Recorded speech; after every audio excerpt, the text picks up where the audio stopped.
1, 2, 3, 4, 5, 6, 7, 8, 9, 10, 11, 12, 13, 14, 15, 16, 17, 18, 19, 20.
No me muevas la cabeza ahí, sí, un segundo.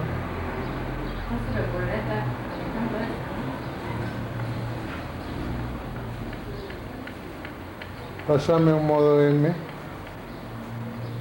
en la aorta.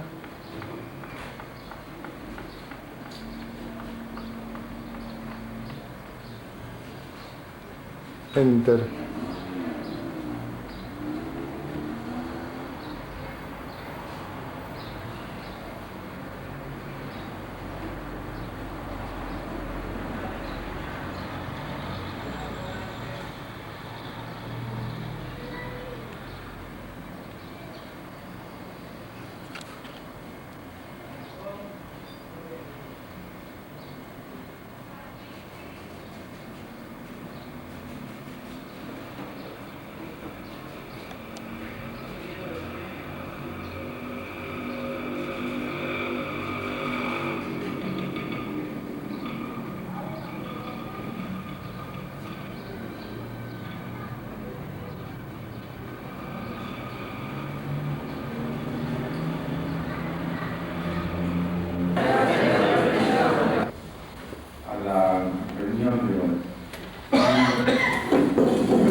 En la facultad, en nombre del posgrado, en nombre de la cátedra de TC, que ha organizado este encuentro, agradecerle su presencia.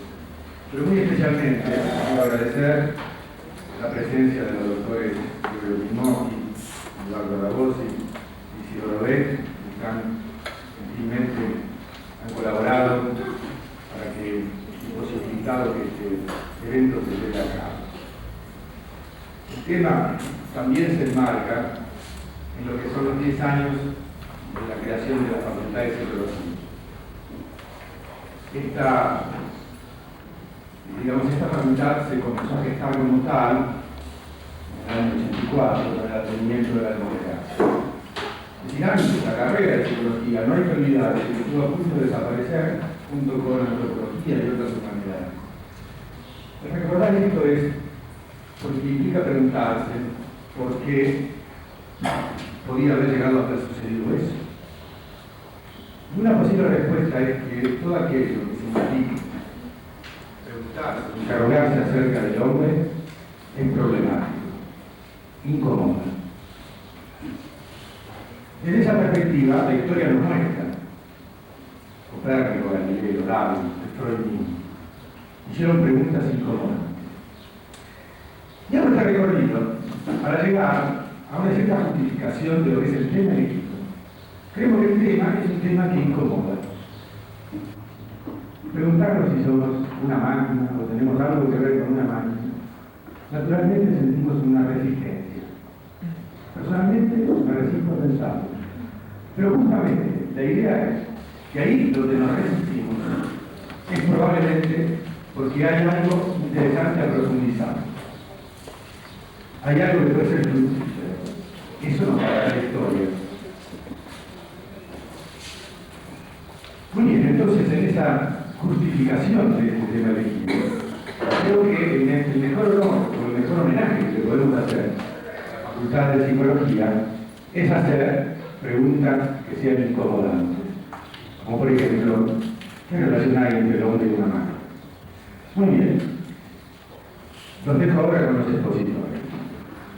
Comunicación, particularmente al doctor López, nuestra activa función organizativa y de preocupación por el tema que nos ocupa.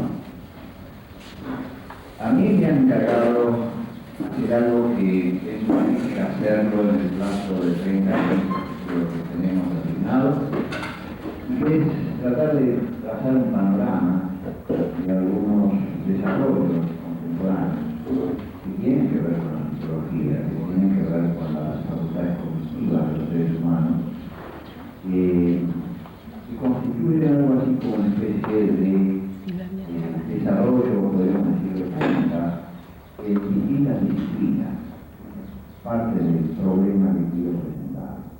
Así que vamos a comenzar con una cierta caracterización que en parte apunta a definir, no sería muy fuerte, pero a dar sentido a expresiones que se deben utilizar. La primera es la noción de ciencia cognitiva. Esta noción que aparece alrededor de la década del 60, usted tiene hasta un padre específico, John McCarthy, es una expresión que parece destinada algo así como una especie de matriz teórica de base, que se puede a su vez resumir en los siguientes ítems. La primera proposición de esta matriz común es la siguiente. Todo ingenio al que se le atribuyen estados y procesos cognitivos es fundamentalmente un sistema que procesa información. Punto de partida. La idea de procesamiento de información es fundamental en este caso. B. El procesamiento de información involucra reglas, elementos simbólicos con propiedades sintácticas formales y operaciones computacionales, es decir, algorítmicas sobre esos elementos. El segundo paso, quiere decir que un ingenio procesa información cuando se dan estas condiciones. Hay símbolos que tienen propiedades sintácticas y porque tienen estas propiedades sintácticas son susceptibles de estar sujetos a operaciones algorítmicas, etc. C. Todo el proceso cognitivo involucra procesamiento de información. No hay proceso cognitivo que no pueda ser analizado en estos términos. El estudio de los mecanismos cognitivos así caracterizados existe un nivel abstracto de análisis que permite especificar el método a través del cual el ingenio lleva a cabo su función informacional. Este es lo que podríamos llamar el paso metodológico. El paso metodológico muestra la necesidad de construir un nivel abstracto de análisis. F, el nivel abstracto de análisis, es lo que podemos llamar el nivel de análisis computacional, lo que normalmente llamamos el software. En ese sentido, como consecuencia de todo lo anterior, todo proceso es de carácter computacional. Pero también el otro problema es que esto está en el aire, etc. Bueno, la respuesta es no. Entonces, que todo proceso cognitivo se implementa en una base física, necesariamente, lo que comúnmente llamamos el hardware. Pero, y esto es muy crucial en toda la argumentación, en toda la presentación, el contenido de la matriz común, la especificación computacional subdetermina el nivel físico de implementación. ¿Qué quiere decir esto? Quiere decir que distintas bases físicas o bases físicas distintas, mejor dicho, pueden implementar el mismo software, el mismo programa. Esta especie de no independencia, pero podríamos decirlo por la negativa, no dependencia de la base física, es lo que transforma a esta matriz de la ciencia cognitiva en una matriz que, si bien toma una parte importante de los desarrollos recientes en neurofisiología, tiene que ver también con el desarrollo de esta matriz, sin embargo, produce una especie de no dependencia de la naturaleza exacta de la base física sobre la que opera un sistema computacional o un sistema, como lo acabo de decir. Fíjense cuál es la estrategia entonces que se persigue con esto. Y yendo ahora concretamente a lo que nos interesa, que es el campo de los fenómenos psicológicos.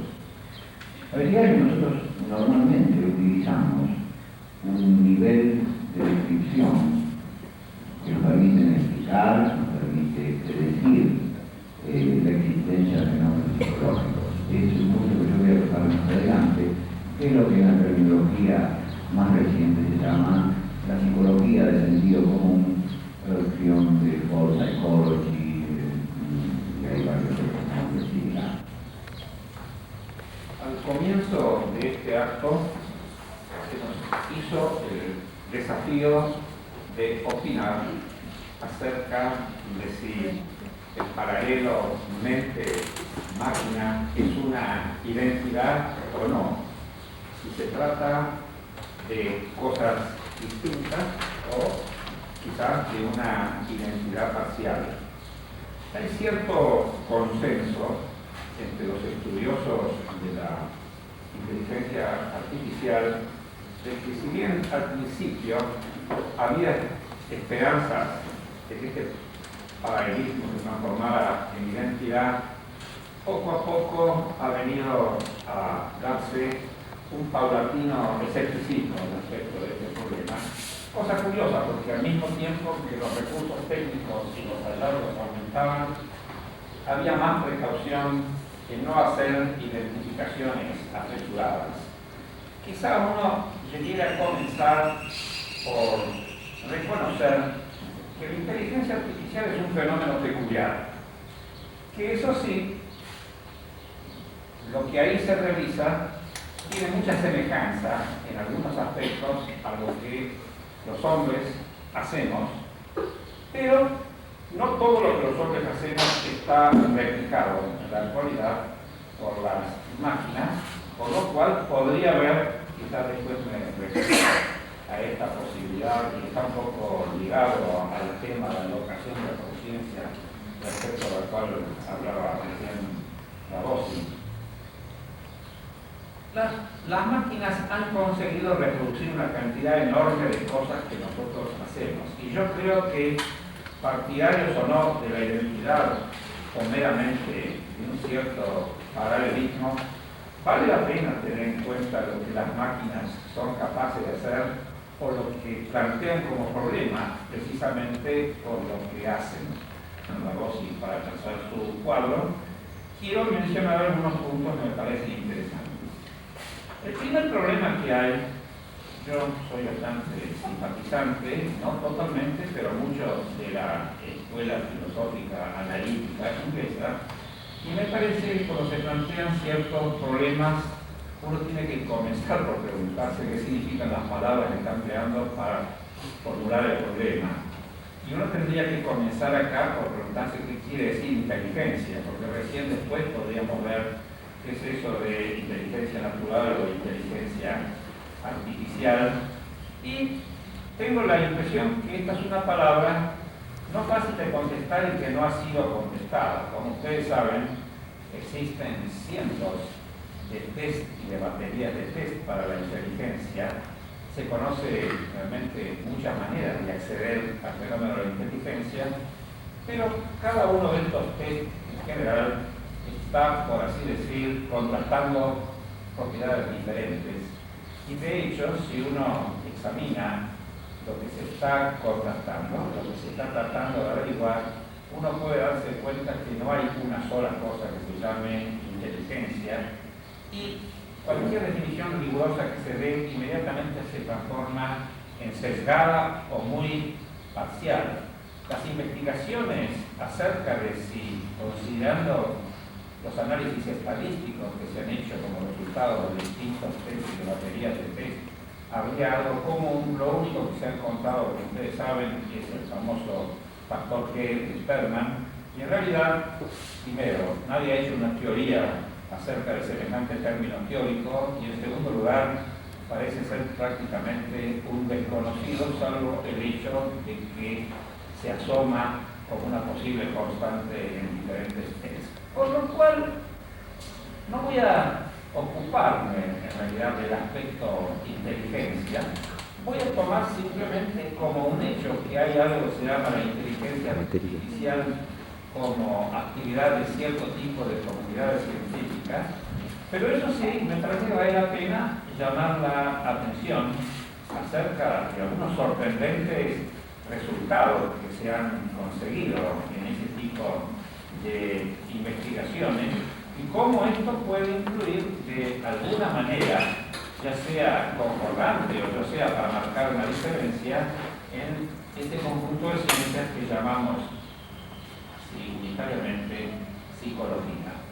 Lo normal, pero el reconocimiento de la organización social, posiblemente algo desgraciada, por así decirlo, por lo cual lo de la inteligencia artificial no es un asunto meramente ofensivo, sino una investigación que puede tener consecuencias revolucionarias realmente. Pero de hecho, lo que quisieron es, por razones utilitarias, hacer que las máquinas, a través de instrucciones cibernéticas, pudieran, por ejemplo, recoger y reconocer ciertas piezas almacenadas en un cierto lugar, extraer la que el programa indica que se necesita para colocarla en el lugar preciso de la construcción de la máquina.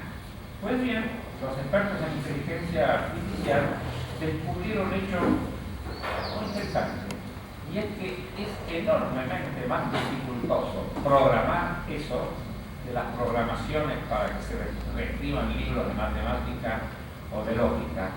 En realidad descubrieron, y eso es de interés para la psicología y para la psicología cognitiva, que reconocer es un acto de mucha más complejidad y elaboración de la que puede implicar demostrar, por ejemplo, o justificar. Creo que también este es un hecho que realmente vale la pena tener en cuenta. Bueno, yo dije al principio que, de hecho, todavía hay muchas otras funciones que hacemos los seres humanos que no se han reconstruido por las máquinas inteligentes o, en general, con las máquinas que son capaces de procesos que corresponden a la informática. A trabajar con el ser humano. Por ejemplo, tomar el chiste este de qué le pasó a Karpov que perdió con la máquina, ¿verdad? Yo creo que tiene razón. Digo que el problema no es que Karpov perdió con la máquina, eso no creo que hubiera metido demasiado. A lo sumo lo enojó. Ahora, imagínense que le hubiera pasado a Karpov si en medio de la partida la máquina le hubiera dicho: Anatoly, te amo.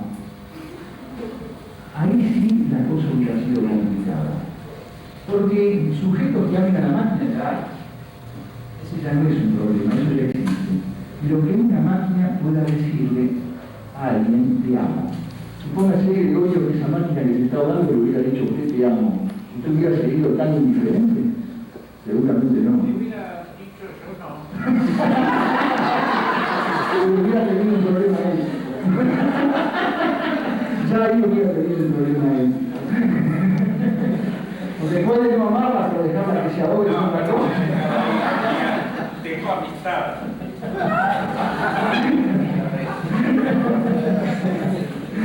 Bien, el problema es que nosotros, me refiero a los psicoanalistas, no trabajamos con inteligencia artificial, que sin duda es un campo promisorio y ya tenemos pruebas de sus eficacias, sino que trabajamos con seres humanos. Y el ser humano, es indudable, es un software, y estoy levantando el valor de la existencia de un software, pero de un software articulado al hardware. Porque el problema diferencial que tenemos con todas las máquinas artificiales es que nuestro hardware pasa a formar parte de la información que llega al software. ¿Suerte? ¿Qué quiere decir que el amor es ciego? De ningún modo quiere decir que tenemos un déficit intelectual, no es ese el problema. Quiere decir que en el programa cognitivo interfiere ese abanico del dolor al placer. Algo tan simple como esto: se muere un ser querido, y para alguien que tiene especial dificultad para hacer un duelo, puede hacer lo que los psicoanalistas llamamos, incluso con los psiquiatras, una reacción maníaca, básicamente consistente en negar que alguien murió, ignorar su muerte. De eso no quiero saber nada. Es lo que llamamos la pasión de la ignorancia. No es por déficit intelectual, es que interviene allí el hardware. Pero dije quiero hablar de cómo pienso yo, en la modesta posibilidad que me otorga mi práctica y mi capacidad de reflexión, hoy el paradigma del psicoanálisis. Sin duda es uno de los paradigmas del psicoanálisis. Sabemos bien que el psicoanálisis discurre por distintos canales. Te diré en el que yo me ubico. ¿Por qué? Bueno, porque de lo que conozco, creo que está la guía con la literatura psicoanalítica de todas las escuelas, no digo solo de Lacan. Tengo una formación rigurosa, kleiniana, meltzeriana, bironiana, winnicottiana, conozco los textos de Diego Secolo, yo tengo una formación amplia, como creo que corresponde a cualquier científico que se dedique a un área, no puede conocer solo una secta. El campo de la cientificidad no admite la posición sectaria, va con platero de lo que sería una ética en la ciencia. Bueno, les voy a contar cómo pienso yo sin tener ninguna pretensión de ser el dueño de la verdad. ¿Puedes crear un pensador de la inteligencia artificial desde este punto de vista? No negaría que la